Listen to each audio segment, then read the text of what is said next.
ಈ ಮೂವಿ ನಿಜವಾದ ಘಟನೆ ಮೇಲೆ ಆಧಾರಿತವಾಗಿದೆ. 2003ರಲ್ಲಿ ಆಸ್ಟ್ರೇಲಿಯಾದ 4 ಜನ ಟೂರಿಸ್ಟ್ ಗಳು ಟೂರ್ ಮಾಡಲು ಹೋದಾಗ ಅವರ ಬೋಟ್ ಪಲ್ಟಿಯಾಗಿ ಒಬ್ಬ ಅವರ ಸ್ನೇಹಿತನನ್ನು ಒಂದು ಮೊಸಳೆ ಅವನ ಮೇಲೆ ಅಟ್ಯಾಕ್ ಮಾಡಿ ಅವನನ್ನು ತಿಂದು ಹಾಕಿತು. ಮತ್ತೆ ಗವರ್ಮೆಂಟ್ ಈ ಖತರ್ನಾಕ್ ಪ್ಲೇಸ್ ಅನ್ನು ಬ್ಯಾನ್ ಮಾಡಿತು. ಹಾಗೆ ಉಳಿದವರು 22 ಗಂಟೆಗಳ ಕಾಲ ಮರದ ಮೇಲೆ ಹತ್ತಿ ಕುಳಿತಿದ್ರು. ಮತ್ತೆ ರೆಸ್ಕ್ಯೂ ಟೀಮ್ ಉಳಿದವರನ್ನು ರೆಸ್ಕ್ಯೂ ಮಾಡಿದ್ರು. ಈ ಘಟನೆ ಮೇಲೆ ಈ ಮೂವಿಯನ್ನು ಮಾಡಿದ್ದಾರೆ. ಈ ಮೂವಿಯಲ್ಲಿ ಇರುವ ಮೊಸಳೆ ರಿಯಲ್ ಆಗಿದೆ.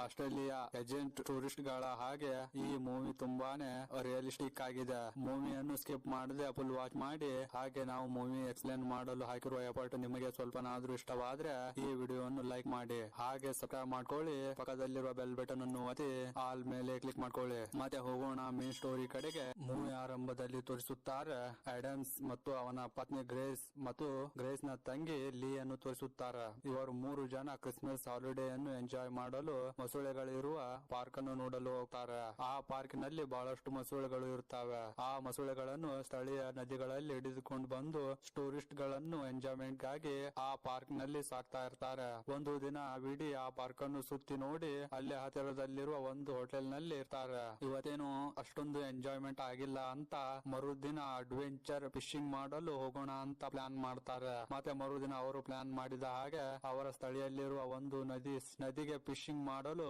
ಮತ್ತು ಬೋಟ್ ವ್ಯವಸ್ಥೆ ಮಾಡಲು ಹೋಗ್ತಾರೆ. ಅಲ್ಲಿ ಒಬ್ಬ ವ್ಯಕ್ತಿ ಇರ್ತಾನೆ. ಅವನ ಹೆಸರು ಜಿಮ್ ಇರುತ್ತದೆ. ಇವರು 3 ಜಿಮ್ ನನ್ನು ಭೇಟಿ ಆಗ್ತಾರೆ. ಆಡಮ್ ಜಿಮ್ ಗೆ ಹೇಳ್ತಾನೆ, ನಮ್ಮ ಮೂವರನ್ನು ಅಡ್ವೆಂಚರ್ ಫಿಶಿಂಗ್ ಟೂರ್ ಮಾಡ್ಬೇಕಂತ ಪ್ಲಾನ್ ಮಾಡಿದ್ದೇವೆ. ನಮಗೆ ಈ ನದಿ ಬಗ್ಗೆ ಎಕ್ಸ್ಪ್ಲೇನ್ ಮಾಡುವಂತ ಹೇಳ್ತಾನೆ. ಆಗ ಜಿಮ್ ಹೇಳ್ತಾನೆ, ನಮ್ಮ ಬಾಸ್ ಬೇರಿ ದೊಡ್ಡ ಹಡಗನ್ನು ತೆಗೆದುಕೊಂಡು ಟೂರಿಸ್ಟ್ ಗಳಿಗೆ ಟೂರ್ ಮಾಡಲು ಹೋಗಿದ್ದಾರೆ. ಈಗ ನಮ್ಮ ಹತ್ತಿರ ಇರುವುದು ಒಂದು ಸಣ್ಣ ಹಡಗು ಅಂತ ಹೇಳ್ತಾನೆ. ಜಿಮ್ ಒಬ್ಬ ಗೈಡ್ ಕೂಡ ಇರ್ತಾನೆ. ಅವನಿಗೆ ಫಿಶಿಂಗ್ ಬಗ್ಗೆ ಅಷ್ಟು ಎಕ್ಸ್ಪೀರಿಯನ್ಸ್ ಇರುವುದಿಲ್ಲ. ಅವರನ್ನು ಕರೆದುಕೊಂಡು ಹೋಗಲು ಒಪ್ಪಿಕೊಳ್ಳುವುದಿಲ್ಲ. ಆದ್ದರಿಂದ ಆಡಮ್ ಜಿಮ್ ಮೊದಲು ಕೇಳಿರುವ ಹಣಕ್ಕಿಂತ ಜಾಸ್ತಿ ಹಣವನ್ನು ಕೊಟ್ಟು ಅವನನ್ನು ಜಿಮ್ ನನ್ನು ಒಪ್ಪಿಸುತ್ತಾನೆ. ಈಗ ಇವರು 4 ಜನ ಆ ಶಿಪ್ ನಲ್ಲಿ ಕೂತ್ಕೊಂಡು ಜಂಗಲ್ ಇರುವ ನದಿ ಕಡೆಗೆ ಫಿಶಿಂಗ್ ಮಾಡಲು ಹೋಗ್ತಾರೆ. ಗ್ರೇಸ್ ಮತ್ತು ಅವರ ತಂಗಿ ಮಾತನಾಡ್ತಾ ಇರ್ತಾರೆ. ಇಲ್ಲಿ ನಮಗೆ ಗೊತ್ತಾಗುತ್ತದೆ ಗ್ರೇಸ್ ಈಗ ಪ್ರೆಗ್ನೆಂಟ್ ಇರ್ತಾಳೆ. ಆದ್ರೆ ಅವಳ ಗಂಡನಾಗಿರುವ ಆಡಮ್ಗೆ ಈ ಮಾತನ್ನು ಹೇಳಿರುವುದಿಲ್ಲ.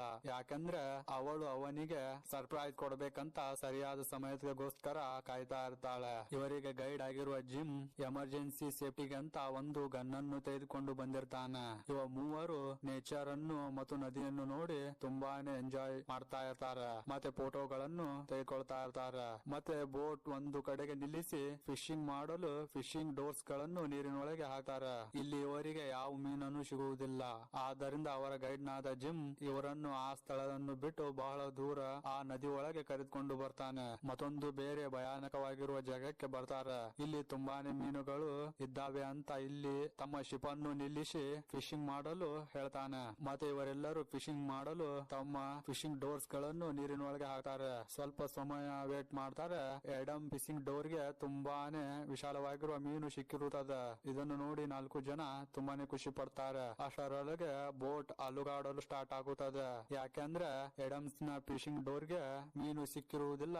ಒಂದು ತುಂಬಾನೇ ವಿಶಾಲವಾಗಿರುವ ಮೊಸಳೆ ಬಾಯಿಯಲ್ಲಿ ಆಡಮ್ಸ್ ನ ಗಾನ ಸಿಕ್ಕಿರುತ್ತದೆ. ಗೆಳೆಯರೆ, ಈ ಮೊಸಳೆ ನಾರ್ಮಲ್ ಮೊಸಳೆಗಿಂತ ತುಂಬಾನೇ ಗಾತ್ರದಲ್ಲಿ ವಿಶಾಲ ಮತ್ತು ದೊಡ್ಡದಾಗಿರುತ್ತದೆ. ಈ ವಿಶಾಲವಾಗಿರುವ ಮೊಸಳೆ ಇವರ ಬೋಟ ಮೇಲೆ ಅಟ್ಯಾಕ್ ಮಾಡಿ ಬೋಟ್ ಅನ್ನು ಪಲ್ಟಿ ಮಾಡಿಬಿಡುತ್ತದೆ. ಇವರು 4 ಜನ ಕೂಗಾಡುತ್ತಾ ನೀರಿನೊಳಗೆ ಜಂಪ್ ಮಾಡ್ತಾರೆ. ಆಡಮ್ ಎಲ್ಲರನ್ನು ಮರದ ಮೇಲೆ ಹತ್ತಿ ಅಂತ ಹೇಳ್ತಾನೆ. ಹಾಗೆ ತನ್ನ ಪತ್ನಿ ಗ್ರೇಸ್ ನನ್ನು ಒಂದು ಮರದ ಮೇಲೆ ಹತ್ತಿಸುತ್ತಾನೆ. ಇವರ ಗೈಡ್ ಆದ ಜಿಮ್ ಮತ್ತು ಗ್ರೇಸ್ ನ ತಂಗಿ ನೀರಿನೊಳಗೆ ಎಲ್ಲಿ ಕಾಣಿಸುವುದಿಲ್ಲ. ಮತ್ತು ಮರದ ಮೇಲೆ ಕುಳಿತಿರುವ ಗ್ರೇಸ್ ಗೆ ಅವರ ಗೈಡ್ ಆದ ಜಿಮ್ ನ ಡೆಡ್ ಬಾಡಿಯನ್ನು ನೋಡ್ತಾಳೆ. ಅಂದ್ರೆ ಇವರ ಗೈಡ್ ಆದ ಜಿಮ್ ಈಗ ಸತ್ತು ಹೋಗಿದ್ದಾನೆ. ಮತ್ತೆ ಸ್ವಲ್ಪ ದೂರದಲ್ಲಿ ಮೊಸಳೆ ಆಡಮ್ಸ್ ನ ಕಡೆಗೆ ಬರ್ತಾ ಇರುತ್ತದೆ. ಮರದ ಮೇಲೆ ಕುಳಿತಿರುವ ಗ್ರೇಸ್ ಮೊಸಳೆ ಬರುವುದನ್ನು ನೋಡಿ ಆಡಮ್ಸ್ ಗೆ ಕೂಗಿ ಹೇಳ್ತಾಳೆ. ಆಡಮ್ ಸ್ಪೀಡ್ ಆಗಿ ಮರವನ್ನು ಹತ್ತುತ್ತಾನೆ. ಮತ್ತೆ ಗ್ರೇಸ್ ನ ತಂಗಿ ಇಲ್ಲಿಯನ್ನು ತೋರಿಸುತ್ತಾರೆ. ಬೋಲ್ಟ್ ಪಲ್ಟಿ ಆಗಿರುವುದರಿಂದ ಅವಳು ಕೆಳಗಡೆನೆ ಇರ್ತಾಳೆ. ಅವಳು ಈಜುತ್ತಾ ಬೋಟ್ ಅನ್ನು ಬಿಟ್ಟು ಹೊರಗಡೆ ಬರ್ತಾಳೆ. ಆ ವಿಶಾಲವಾಗಿರುವ ಮೊಸಳೆ ಬೋಟ್ ಕಡೆಗೆ ಬರ್ತಾ ಇರುತ್ತದೆ. ಮರದ ಮೇಲೆ ಕುಳಿತಿರುವ ಗ್ರೇಸ್ ಲೀ ಅನ್ನು ಬೋಟ್ ಮೇಲೆ ಹತ್ತಲು ಕೂಗಿ ಹೇಳ್ತಾಳೆ. ಲೀ ಹಾಗೋ ಹೀಗೋ ಮಾಡಿ ಬೋಟ್ ಮೇಲೆ ಹತ್ತುತ್ತಾಳೆ. ಮತ್ತೆ ಮೊಸಳೆ ಬಂದು ಬೋಟ್ ಅನ್ನು ಅಳಗಾಡಿಸುತ್ತಿರುತ್ತದೆ. ಲೀ ಬೋಟ್ ಅನ್ನು ತುಂಬಾನೇ ಗಟ್ಟಿಯಾಗಿ ಹಿಡಿದುಕೊಂಡು ಅದರ ಮೇಲೆ ಮಲಗಿರ್ತಾಳೆ. ಆದ್ದರಿಂದ ಮತ್ತೆ ಅವಳು ನೀರಿನೊಳಗೆ ಬೀಳುವುದಿಲ್ಲ. ಆಡಮ್ ತನ್ನ ಕೈಯನ್ನು ನೀರಿನ ಮೇಲೆ ಬಡಿತಾ ಇರ್ತಾನೆ. ಇವನು ಯಾಕೆ ಹೀಗೆ ಮಾಡ್ತಾನಂದ್ರೆ ಮೊಸಳೆ ಬೋಟನ್ನು ಬಿಟ್ಟು ದೂರ ಹೋಗ್ಲಿ ಅಂತ ಹೀಗೆ ಮಾಡ್ತಾನೆ. ಮತ್ತೆ ಸ್ವಲ್ಪ ಸಮಯವನ್ನು ಬಿಟ್ಟು ಮೊಸಳೆ ಅಲ್ಲಿಂದ ಹೋಗುತ್ತದೆ. ಮತ್ತೆ ಹೋಗುತ್ತಾ ಮೊಸಳೆ ಇವರ ಗೈಡ್ ನಾದ ಜಿಮ್ ನ ಬಾಡಿಯನ್ನು ತನ್ನ ಬಾಯಿಯಲ್ಲಿ ಹಿಡಿದುಕೊಂಡು ಹೋಗುತ್ತದೆ. ಮೊಸಳೆ ಅವರಿಂದ ದೂರ ಹೋಗುವುದನ್ನು ನೋಡಿ ಗ್ರೇಸ್ ಹೇಳ್ತಾಳೆ, ಇದೇ ಸರಿಯಾದ ಸಮಯ ಲೀಯನ್ನು ಕಾಪಾಡುವುದು ಅಂತ ಹೇಳ್ತಾಳೆ. ಇವರು ಬೋಟ್ ಗೆ ಒಂದು ಹಗ್ಗವನ್ನು ಕಟ್ಟಿರ್ತಾರೆ. ಗ್ರೇಸ್ ಹಗ್ಗವನ್ನು ನಮ್ ಕಡೆಗೆ ಎಸಿ ಅಂತ ಲೀಗೆ ಹೇಳ್ತಾಳೆ. ಲೀ ಹಗ್ಗವನ್ನು ಸುತ್ತಿ ಇವರ ಕಡೆಗೆ ಎಸೆಯುತ್ತಾಳೆ. ಆ ಹಗ್ಗವನ್ನು ಆಡಮ್ ತನ್ನ ಕೈಯಲ್ಲಿ ಹಿಡಿದುಕೊಂಡು ಜಗ್ಗಿಕೊಳ್ತಾ ಇರ್ತಾನೆ. ಬೋಟ್ ಯಾವುದೇ ಮರದ ಕಟ್ಟಿಗೆ ಒಳಗೆ ಸಿಲುಕಿಕೊಂಡಿರ್ತದೆ. ಆ ಜಗವನ್ನು ಬಿಟ್ಟು ಬೋಟ್ ಮುಂದೆ ಬರ್ತಾ ಇರುವುದಿಲ್ಲ. ಆದ್ದರಿಂದ ಲೀ ಮೆಲ್ಲನೆ ನೀರಿನೊಳಗೆ ಇಳಿದು ಇವರ ಹತ್ತಿರ ಸ್ಪೀಡ್ ಆಗಿ ಓಡಿ ಬರ್ತಾಳೆ. ಮರದ ಮೇಲಕ್ಕೆ ಹತ್ತುತ್ತಾಳೆ. ಮತ್ತೆ ಗ್ರೇಸ್ ಹೇಳ್ತಾಳೆ, ನಾವು ಸ್ವಲ್ಪ ಸಮಯ ಇಲ್ಲೇ ವೇಟ್ ಮಾಡೋಣ. ಗ್ರೇಸ್ ಇವರ ಗೈಡ್ ಆದ ಜಿಮ್ ಅನ್ನು ಹುಡುಕಾಡುತ್ತಾ ಅವರ ಬಾಸ್ ಬೇರೆ ಇಲ್ಲಿಗೆ ಬರ್ತಾನೆ ಅಂತ ಹೇಳ್ತಾಳೆ. ಇವರು ಎಷ್ಟೋ ಗಂಟೆಗಳ ಕಾಲ ವೇಟ್ ಮಾಡ್ತಾರೆ, ಆದ್ರೆ ಅಲ್ಲಿಗೆ ಯಾರು ಬರುವುದಿಲ್ಲ. ಮತ್ತೆ ವಿಶಾಲವಾಗಿರುವ ಮೊಸಳೆ ಇವರ ಮರದ ಕೆಳಗೇನೆ ಈಜಾಡುತ್ತಾ ಇರುತ್ತದೆ. ಆ ಮೊಸಳೆ ಅಟ್ಯಾಕ್ ಮಾಡಲು ಇವರು ಮರವನ್ನು ಬಿಟ್ಟು ಕೆಳಗೆ ಇಳಿಯುವುದನ್ನು ಕಾಯ್ತಾ ಕುಳಿತಿರುತ್ತದೆ. ಮತ್ತೆ ಆಡಮ್ ಹೇಳ್ತಾನೆ, ನಾನು ನೀರಿನೊಳಗೆ ಹೋಗಿ ಪಲ್ಟಿ ಆಗಿರುವ ಬೋಟ್ ಅನ್ನು ಸೀದಾ ಮಾಡಿ ಇಲ್ಲಿಂದ ಹೋಗೋಣ ಅಂತ ಹೇಳ್ತಾನೆ. ಗ್ರೇಸ್ ಮತ್ತು ಅವಳ ತಂಗಿಗೆ ಈ ಪ್ಲಾನ್ ಸ್ವಲ್ಪನೂ ಹಿಡಿಸುವುದಿಲ್ಲ. ಯಾಕಂದ್ರೆ ನೀರಿನೊಳಗೆ ಇಳಿತಾ ಇದ್ರೇನೆ ಸಾಕು, ಭಯಂಕರವಾಗಿರುವ ಆ ಮೊಸಳೆ ಇವರ ಮೇಲೆ ಅಟ್ಯಾಕ್ ಮಾಡಿ ಇವರನ್ನು ಸಾಯಿಸಿ ಬಿಡುತ್ತದೆ. ಇದನ್ನೆಲ್ಲ ನೋಡಿ ಗ್ರೇಸ್ ನ ತಂಗಿ ಇಲ್ಲಿ ಹೆಲ್ಪ್ ಹೆಲ್ಪ್ ಅಂದು ಚೇರಾಡ್ತಾಳೆ. ಆ ನದಿ ಒಳಗೆ ಇವರು ಎಂತಹ ಜಾಗಕ್ಕೆ ಬಂದಿರ್ತಾರಂದ್ರೆ ಈ ಜಾಗ ನೆಲದ ದಡವನ್ನು ಬಿಟ್ಟು ಎಷ್ಟೋ ಕಿಲೋಮೀಟರ್ ಗಳ ದೂರ ಒಳಗೆ ಬಂದಿರ್ತಾರೆ. ಆ ನದಿಯಲ್ಲಿ ಇವರು ಎಲ್ಲಿ ಇದ್ದಾರೆ ಅಂತ ಇವರಿಗೆ ಗೊತ್ತಿರುವುದಿಲ್ಲ. ಇಲ್ಲಿ ತುಂಬಾನೇ ಸೊಳ್ಳೆಗಳು ಇರ್ತಾವೆ. ಮತ್ತೆ ಗ್ರೇಸ್ ಹೇಳ್ತಾಳೆ, ಇಲ್ಲಿ ಬಹಳಷ್ಟು ಮರಗಳಿದ್ದಾವೆ. ಈ ಮರಗಳ ಸಹಾಯದಿಂದ ಒಂದು ಸ್ಥಳದಿಂದ ಇನ್ನೊಂದು ಸ್ಥಳಕ್ಕೆ ಹೋಗಬಹುದು ಅಂತ ಹೇಳ್ತಾಳೆ. ಆದ್ರೆ ಈ ಮರಗಳು ಎಲ್ಲಿವರೆಗೆ ಇದಾವೆ ಅಂತ ಚೆಕ್ ಮಾಡಬೇಕು ಅಂತ ಹೇಳ್ತಾಳೆ. ಗ್ರೇಸ್ ಒಂದು ಮರದಿಂದ ಇನ್ನೊಂದು ಮರವನ್ನು ಹತ್ತುತ್ತಾ ಚೆಕ್ ಮಾಡಲು ಹೋಗ್ತಾಳೆ. ಗ್ರೇಸ್ ಯಾಕೆ ಹೋಗ್ತಾಳಂದ್ರೆ ಆಡಮ್ ಚಸ್ಮಾ ನೀರಿನೊಳಗೆ ಬಿದ್ದಿರುತ್ತದೆ. ಆದ್ದರಿಂದ ಅವನಿಗೆ ಸರಿಯಾಗಿ ಏನು ಕಾಣಿಸುತ್ತಿರುವುದಿಲ್ಲ.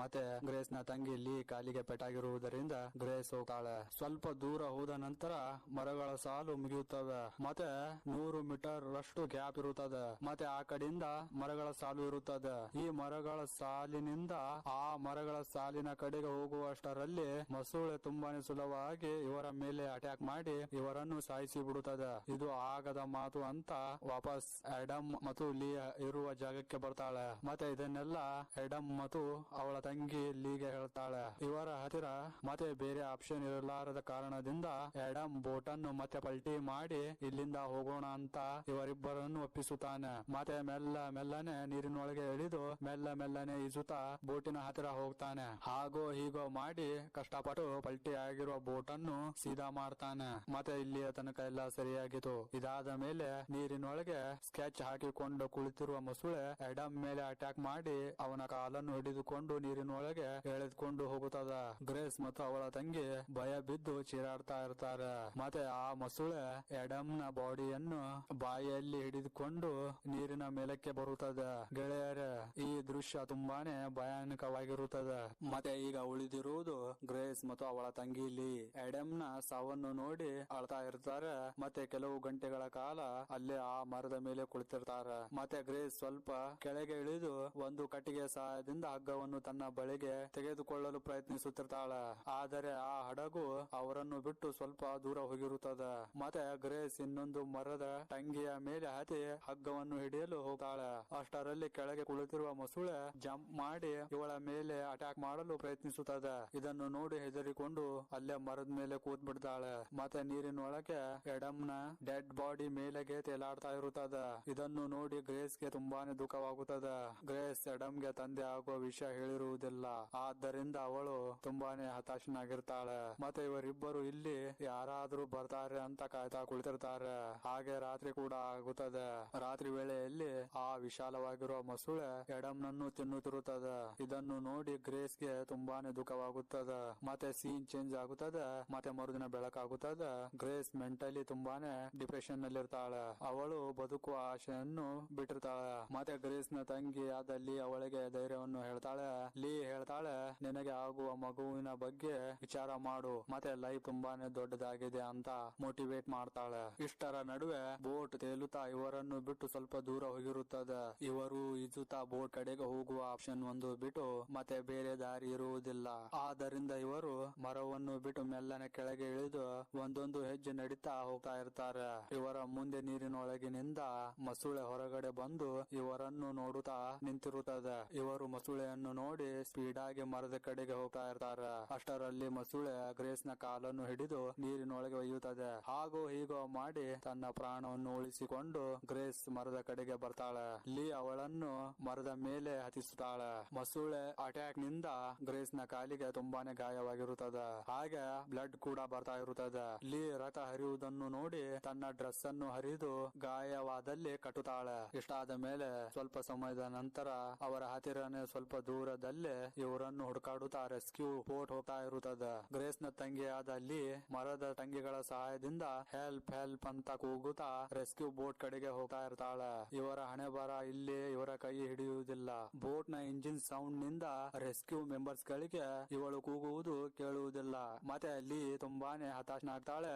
ವಾಪಸ್ ಬರ್ತಾಳೆ. ಈ ಕಡೆಗೆ ಗ್ರೇಸ್ ನ ಕಾಲಿನಿಂದ ರಕ್ತ ಹರಿತಾ ಇರುತ್ತದೆ. ಒಂದೊಂದು ಹನಿ ಹನಿ ನೀರಿನೊಳಗೆ ಬೀಳ್ತಾ ಇರುತ್ತದೆ. ರಕ್ತದ ಸ್ಮೆಲ್ ನಿಂದ ಮಸುಳೆ ಅವಳು ಕುಳಿತಿರುವ ಮರದ ಕೆಳಗೆ ಸುತ್ತಾಡ್ತಾ ಇರುತ್ತದೆ. ಲೀ ಅದನ್ನು ನೋಡಿ ಇನ್ನೊಂದು ಬಟ್ಟೆಯನ್ನು ಹರಿದು ಬ್ಲಡ್ ಹೋಗದ ಹಾಗೆ ಟೈಟ್ ಆಗಿ ಕಟ್ಟುತ್ತಾಳೆ. ಮತ್ತೆ ಸ್ವಲ್ಪ ಸಮಯದ ನಂತರ ಮಸುಳೆ ಅಲ್ಲಿಂದ ಹೋಗಿರುತ್ತದೆ. ಮತ್ತೆ ಲೀ ಗ್ರೇಸ್ ಗೆ ಹೇಳ್ತಾಳೆ, ನಾನು ಬೋಟ್ ಕಡೆಗೆ ಹೋಗ್ತೀನಿ ಅಂತ ಹೇಳ್ತಾಳೆ. ಗ್ರೇಸ್ ಬೇಡ ಅಂತ ಹೇಳ್ತಾಳೆ. ಆದರೆ ಇವರ ಕಡೆಗೆ ಮತ್ತೆ ಬೇರೆ ದಾರಿ ಇರುವುದಿಲ್ಲ. ಲೀ ಮೆಲ್ಲ ಮೆಲ್ಲನೆ ಮರವನ್ನು ಬಿಟ್ಟು ಕೆಳಗೆ ಇಳಿದು ಮೆಲ್ಲ ಮೆಲ್ಲನೆ ಈಜುತ್ತಾ ಬೋಟ್ ಕಡೆಗೆ ಬರ್ತಾಳೆ. ಬೋಟ್ ನಲ್ಲಿರುವ ನೀರನ್ನು ತೆಗಿತಾ ಇರ್ತಾಳೆ.